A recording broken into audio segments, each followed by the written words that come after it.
Good morning students, I am Dr. Priyanka Bhalerao and welcome to my YouTube channel Royal Educational Services। मेरे इस channel में आपको mathematics से related हर question का solution मिलेगा।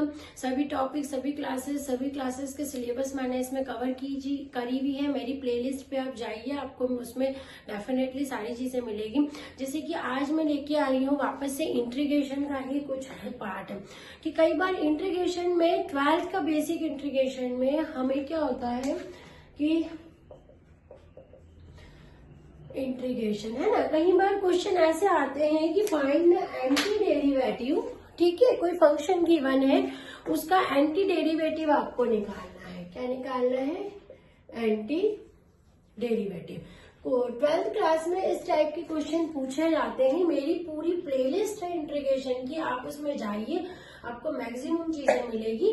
और ये एंटी डेरिवेटिव का कंसेप्ट मैं आपको बता देती हूँ। आपको कुछ मतलब फंक्शंस गिवन रहेंगे, आपको वो फंक्शंस जो है वो कैसे फॉर्म में रहेंगे, वो आपको उनका डेरिवेटिव जो है, एंटी डेरिवेटिव जो है निकालना है कि भैया किसका ये डेरिवेटिव है और किससे ये फंक्शन आ सकता है। ठीक है, तो आपको क्वेश्चन कैसा आएगा? Right and anti derivative of the following function. Question है इसका,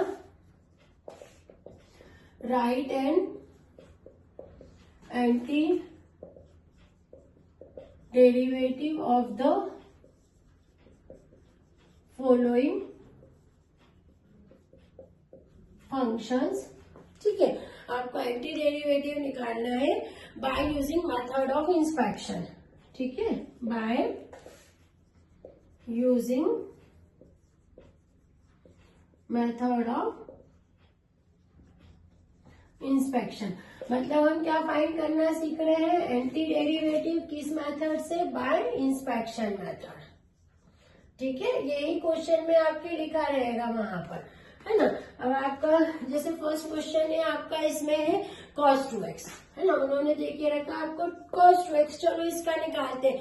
तो सबसे पहले हम क्या करेंगे? cos 2x में हम वो फंक्शन जो है उसको ढूंढेंगे कि जिसका डेरिवेटिव cos 2x है ना। तो we look for a function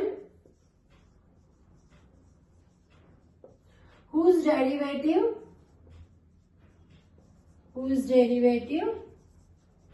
is cos 2x। cos 2x किस फंक्शन का डेरिवेटिव होता है ये आपको देखना है। तो cos 2x यदि आपको डिफरेंशिएशन ध्यान हो ना, तो sin 2x का जब आप डिफरेंशिएशन करते हैं तो आपका आता है 2 cos 2x, है ना। तो मैंने क्या कहा? एंटी डेरिवेटिव इंस्पेक्शन मेथड से निकालने के लिए सबसे पहले जो फंक्शन गिवन रहेगा उसमें हम देखेंगे कि ये फंक्शन जो है किस फंक्शन का डिफरेंशिएशन करने पे ये फंक्शन आता है। तो दिमाग में बात आनी चाहिए कि cos 2x है तो sin 2x का ही डिफरेंशिएशन होगा।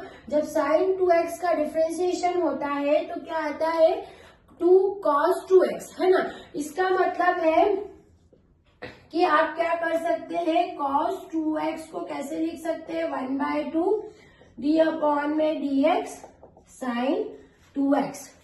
ठीक है, क्योंकि अपने को वो याद था। अब इसको और कैसे लिख सकते हैं? d अपॉन में dx sin 2x/2, है ना। अब 10 ये आपने बता दिया इसका, तुरंत यहाँ से अपने को क्लिक होना चाहिए किसका डेरिवेटिव है, इसका डिफरेंशिएशन करने पे आना चाहिए।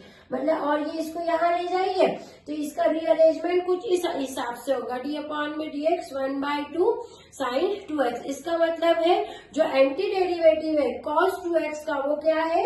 1/2 sin 2x। Therefore anti derivative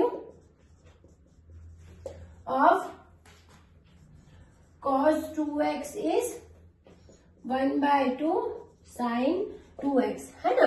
तो ये इंस्पेक्शन मेथड से एंटी डेरिवेटिव निकालने की मेथड है। आपको क्या करना है? वो फंक्शन है, जो फंक्शन है ना, इसको ध्यान से देखना है कि किसका डेरिवेशन करने पे ये आंसर आता है। cos 2x था, तो अगर आपको डिफरेंशिएशन के फॉर्मूले याद है तो तुरंत आप पता लगा सकते हैं कि cos 2x आता है sin 2x से। तो sin 2x का डिफरेंशिएशन आपने बता दिया। कि भैया इसका डिफरेंशिएशन ये होता है। अब बस इसको थोड़ा सा रीअरेंज कर लो, ये 1/2 इसके नीचे ले जाओ, फिर इस 1/2 को अंदर मल्टीप्लाई कर दो तो d/dx ब्रैकेट में sin 2x/2, मतलब cos 2x का एंटी डेरिवेटिव जो है वो 1/2 sin 2x आया। अभी हम दूसरा एक और एग्जाम्पल ले लेते हैं इसका, 3x² plus 4x3। Find the anti derivative of 3x² plus 4x3। ठीक है, इसका आपको एंटी डेरिवेटिव निकालना है। तो सबसे पहले अब हम अगेन क्या करेंगे, यहाँ पर देखेंगे कि ये जो है ये किस फंक्शन को डिफरेंशिएशन करने पे आता है, ऐसा कौन सा फंक्शन है। तो देखो यहाँ क्या हो गया, 3 नीचे आ गया, यहाँ x² है, यानी ये कैसा होगा, x³ होगा ना यार, क्योंकि x में ही यहाँ 3 आता है डिफरेंशिएशन करने पे, और 3 - 1 2, यानी 3x² किसका डिफरेंशिएशन है, x³ का। अब ये किसका डिफरेंशिएशन है, x⁴ का। मतलब जो आपका फंक्शन है वो कौन सा है, किसको डिफरेंशिएशन करने पे ये बना है, ये बना है 3x³ प्लस x⁴ को जब डिफरेंशिएशन करते हैं तो ये आता है। इसका मतलब हो गया है कि इसका एंटी डेरिवेटिव क्या है, the anti derivative of 3x² plus 4x³ equals to x³ plus x⁴। ठीक है, तो ये एंटी डेरिवेटिव का कंसेप्ट है जिसमें आपको मतलब डिफरेंशिएशन किया हुआ जो फंक्शन है गिवन रहेगा, और आपको ढूंढना है कि भैया किस फंक्शन को डिफरेंशिएशन किया, तो आंसर ये आया है। जैसे यहाँ 3x² प्लस 4x³ था, तो तुरंत दिमाग में लाना है, पहले ये देखना है भैया 3x² है। देखो अगर मैं x³ को करता हूँ, अगर मैं x³ को डिफरेंशिएशन करूंगा तो 3x² आएगा, है ना। फिर ये वाला उठाना है 4x³, हाँ भैया मैं पहले इसको डिफरेंशिएशन करूंगा, 4x³ है ना, तो मतलब यहाँ पर क्या आना चाहिए, x⁴ का 4 यहाँ नीचे उतर जाता है, 1 कम हो जाता है, तो ये आया। मतलब जो दोनों फंक्शन को प्लस करके लिखा तो इसका anti derivative x³ plus x⁴। तो ये जो टॉपिक था आपका 12th क्लास का वेरी फर्स्ट टॉपिक है इंटीग्रेशन का, जिसमें आपको इंस्पेक्शन मेथड से एंटी डेरिवेटिव को निकालना बताया गया। मेरी इंटीग्रेशन की पूरी प्लेलिस्ट है, आप उसमें जाके देखिए, उसमें आपको बहुत सारे क्वेश्चंस कंसेप्ट मिलेंगे। इसके साथ ही मैं इंटीग्रेशन के अभी और भी जो कंसेप्ट है वो अपलोड करती रहूंगी, आप इसको नोट डाउन कर लीजिए। Thank you.